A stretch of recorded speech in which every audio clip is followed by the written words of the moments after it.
وآله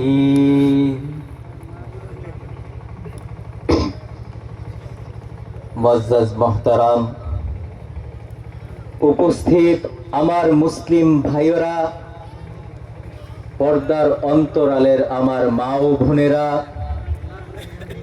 দেশ বরেণ্য বিশ্ব বরেণ্য উলামায়ে কিরাম, তুলাবায়ে ইজাম, আজকের এই মহতির জলসার সম্মানিত সভাপতি, বিশেষ অতিথি,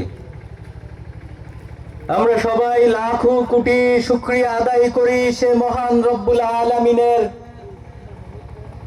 যে রব্বে করিম আমাদেরকে পৃথিবীর কোটি কোটি মুসলমানের মাঝে, এই অঞ্চলের লাখো লাখো মুসলমানের মাঝে অল্প কিছু মুসলমানকে যাচাই করে বাছাই করে এই মজমা এসে ওয়াজ শোনার জন্য, আল্লাহ তাআলার কালামের বাণী শোনার জন্য, আল্লাহর নবী মুহাম্মদ সাল্লাল্লাহু আলাইহি ওয়াসাল্লামের বাণী শোনার জন্য ঠান্ডা শীতকে উপেক্ষা করে, শীতকে দূরে ঠেলে এই মজমা এসে বসার তৌফিক দান করেছেন।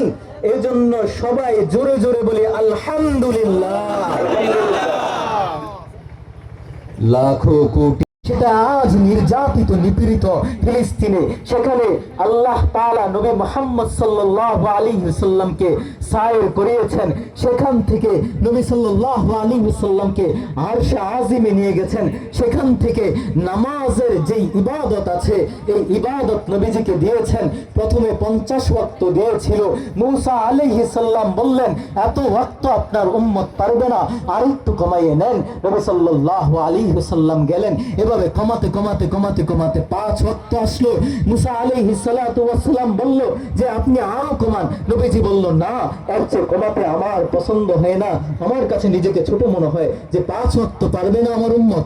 এই শ্রেষ্ঠত্বটা কাকে দিয়েছে? আল্লাহ তাআলা আমাদের নবীকে দিয়েছে, যে মেরাজে ভ্রমণ করিয়েছে আল্লাহ তাআলা, আর অন্য কোন নবীকে আরশ পর্যন্ত উদ্দিন করে নাই। মুসা আলাইহিস সালাতু ওয়াস সালাম